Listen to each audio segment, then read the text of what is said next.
नमस्कार दोस्तों। अभी हाल ही में मोदी सरकार ने भारत में अपने कार्यकाल के 8 वर्ष पूरे कर लिए हैं। तो इसी उपलक्ष्य में आज की इस वीडियो में हम बात करेंगे कि क्या पिछले 8 वर्षों में मोदी सरकार एक सफल सरकार के रूप में उभर कर आई है या नहीं, और क्या प्रधानमंत्री नरेंद्र मोदी एक ट्रू लीडर की तरह देश का नेतृत्व कर पाए हैं या नहीं। बन रही है इस वीडियो में अंत तक, सारे सवालों के जवाब को मिलेंगे।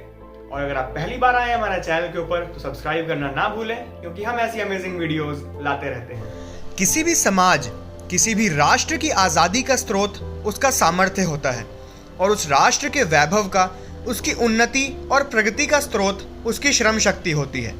74th इंडिपेंडेंस डे के अवसर पर प्रधानमंत्री नरेंद्र मोदी द्वारा कहे गए इन शब्दों के सार में ही नए भारत के मूल्य संस्थापित हैं। सर्वश्रेष्ठ और सर्वोत्तम उनके विचार, कार्य और विजन का आधार हैं। उन्होंने पूरे देश को इन विचारों और कार्यों के साथ आगे बढ़ाया कि हमारी नीतियाँ, हमारी प्रक्रिया, हमारे उत्पाद सब कुछ सर्वोत्तम होने चाहिए, सर्वश्रेष्ठ होने चाहिए। तभी हम एक भारत, श्रेष्ठ भारत की परिकल्पना को साकार कर पाएंगे। वह प्रत्येक भारतीय को ऐसी इच्छा शक्ति के साथ आगे बढ़ने की प्रेरणा और मार्गदर्शन देते हैं ताकि नए भारत के निर्माण में 135 करोड़ देशवासियों की भावनाएं और अपेक्षाएं प्रतिबिंबित हो सकें। प्रधानमंत्री नरेंद्र मोदी दृढ़ व्यक्तित्व के धनी, एक भारत श्रेष्ठ भारत के कुशल शिल्पी और कुशल मार्गदर्शक हैं। वर्ष 2014 के बाद देश के अंदर राजनीतिक और सामाजिक क्षेत्र में आया क्रांतिकारी परिवर्तन इस बात का प्रमाण है। सांस्कृतिक और आध्यात्मिक राष्ट्रवाद पहली बार भारत की राष्ट्रीय राजनीति में सम्मानजनक स्थान पा रहा है और पूरी दुनिया भारत की ओर उम्मीदों की नज़रों से देख रही है। इसका श्रेय प्रधानमंत्री को जाता है, जिनके नेतृत्व में देश की छवि बदली है। पिछले 8 वर्षों में सांस्कृतिक राष्ट्रवाद उन परिधियों को छूने में सफल रहा जिन्हें प्रभु श्री राम की कीर्ति और महात्मा बुद्ध के संदेशों से निर्मित किया था, जो आज भी बहुत से देशों की परंपराओं और जीवन शैलियों में परिलक्षित होती है। प्रधानमंत्री अमेरिका की धरती पर खड़े होकर माँ गंगा के सांस्कृतिक और आध्यात्मिक महत्व का संदेश दें, और जापान के प्रधानमंत्री भारत आकर काशी के घाट पर गंगा आरती में शामिल हों, ये साधारण बात नहीं हो सकती। किसी अरब देश में भव्य मंदिर आकार ले, ये भी किसी सामान्य कूटनीति का उदाहरण नहीं हो सकता। दुनिया की ताकतें किसी भी निर्णय पर पहुंचने के लिए भारत की ओर उम्मीदों की नज़रों से देखें, ये साधारण और परंपरागत विदेश नीति का परिणाम नहीं हो सकता। प्रधानमंत्री ने देश हित में बड़े बड़े निर्णय लिए, लेकिन यदि उन्हें यह महसूस हुआ कि कोई ऐसा भी निर्णय हो गया है जिसकी अच्छाइयों को देशवासी या तो समझ नहीं पा रहे या उन्हें समझाने में सफल नहीं हो पाए, तो उसे वापस लेने में भी कोई संकोच नहीं किया।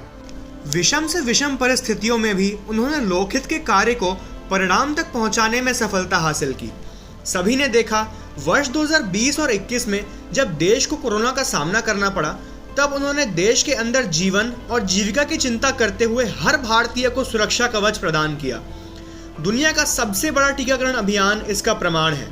यही नहीं, भारत ने दुनिया के तमाम देशों को वैक्सीन उपलब्ध कराकर उनके लोगों के जीवन को सुरक्षित रखने में सहयोग देकर वैक्सीन मैत्री की सर्वोत्तम मिसाल पेश की।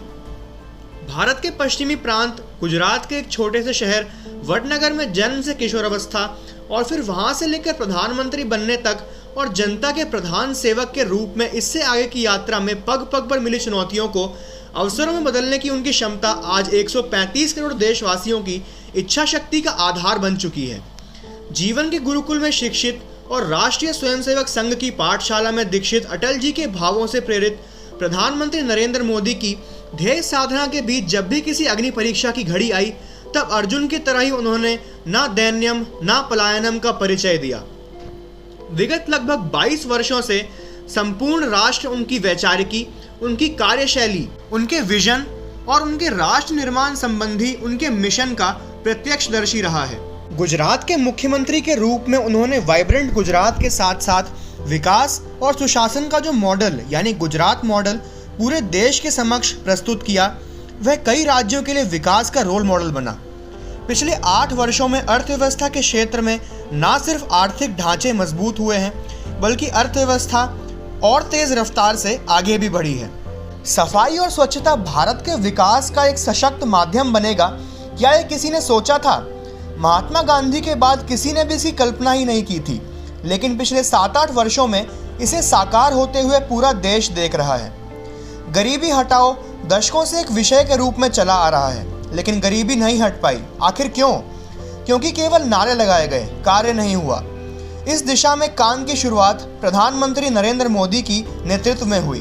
उन्होंने जैम ट्रिनिटी यानी जनधन, आधार और मोबाइल के तिहरे संयोजन के माध्यम से भ्रष्टाचार के तंत्र को समाप्त कर प्रत्येक देशवासी तक शासन की योजनाओं का लाभ सीधे पहुंचाकर अपनी दूरदर्शिता और कर्मठता का परिचय दिया।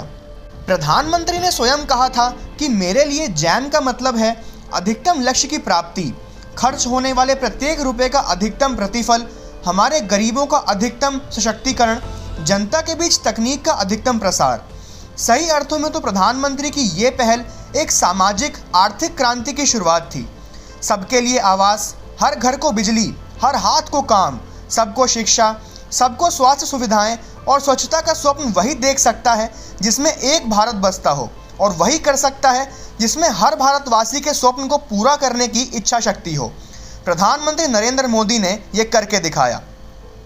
मुख्यमंत्री के रूप में गुजरात में पंचामृत, चिरंजीवी, मातृवंदना, कन्या कलावणी जैसी योजनाओं के माध्यम से समाज और राज्य के नव निर्माण की जो प्रक्रिया शुरू की थी, वह अब एक नए भारत के निर्माण के रूप में आगे बढ़ रही है।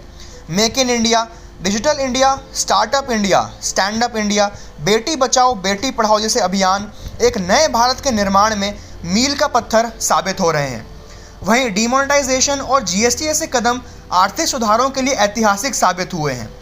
पूर्व प्रधानमंत्री अटल बिहारी वाजपेयी ने विकसित भारत बनाने की परिकल्पना के अंतर्गत जिस स्वर्णिम चतुर्भुज और नदी जोड़ो परियोजना की शुरुआत की थी, उसे परिणाम तक पहुंचाने का कार्य प्रधानमंत्री नरेंद्र मोदी ने किया। हमारे समुद्री तट देश की उन्नति और समृद्धि के पटल बने, इस विचार में सागरमाला परियोजना की शुरुआत की गई। आने वाले वर्षों में ये परियोजना 21वीं सदी के भारत की विशेष पहचान बनेगी। भारत में डेमोग्राफिक डिविडेंड की अपार संभावनाएं हैं। इसके लिए आवश्यक था कि शिक्षा और कौशल विकास को एक नया आयाम दिया जाए। प्रधानमंत्री विद्यालक्ष्मी कार्यक्रम और भारतीय छात्रों को अंतर्राष्ट्रीय एक्सपोजर देने के लिए global initiative of academic network की शुरुआत इस दिशा में उठाए गए ऐसे महत्वपूर्ण कदम हैं जो युवा भारत की नई पटकथा लिखने में निर्णायक साबित हो रहे हैं। भारतीय संविधान के 21वें अध्याय में कश्मीर की विशेष प्रास्थिति और अनुच्छेद 35 और 370 एक भारत श्रेष्ठ भारत के मार्ग में विशाल अवरोधक की तरह थे। ये प्रधानमंत्री की ही दृढ़ इच्छा शक्ति का परिणाम है कि इनका विलोपन हो चुका है और एक भारत श्रेष्ठ भारत की परिकल्पना मूर्त रूप ले रही है। भारत के सांस्कृतिक राष्ट्रोत्थान का प्रतीक प्रभु श्री राम का भव्य मंदिर अयोध्या में आकार ले रहा है। काशी विश्वनाथ धाम पौराणिकता के साथ आधुनिकता को सहेजते हुए काशी को प्राचीन वैभव लौटाता हुआ दिखाई दे रहा है। स्वच्छता जन विषय बनकर भारत के विकास की पटकथा में सहभागी बन चुकी है। अंतिम पायदान पर खड़ा व्यक्ति भी राशन स्वरोजगार सहित सरकार की बहुत सी योजनाओं का लाभ पाकर आत्मसम्मान के साथ आगे बढ़ रहा है। मातृशक्ति सम्मान और सुरक्षा के साथ समाज और राष्ट्र के विकास में सहभागी बन रही है। ये सबका साथ, सबका विकास, सबका विश्वास, सबका प्रयास के साथ आत्मनिर्भर बन रहे भारत की एक झलक है और देश की एकता, अखंडता और संप्रभुता का सशक्त आधार भी। आज़ादी के अमृत महोत्सव के इस कालखंड में भारत सशक्त और आत्मनिर्भर बनकर एक नए युग में प्रवेश कर रहा है और नरेंद्र मोदी के नेतृत्व का देशवासियों को गर्व है। तो दोस्तों, इस वीडियो के लिए बस इतना ही। मिलते हैं अपनी नेक्स्ट वीडियो में। तब तक के लिए गुड बाय और जय हिंद।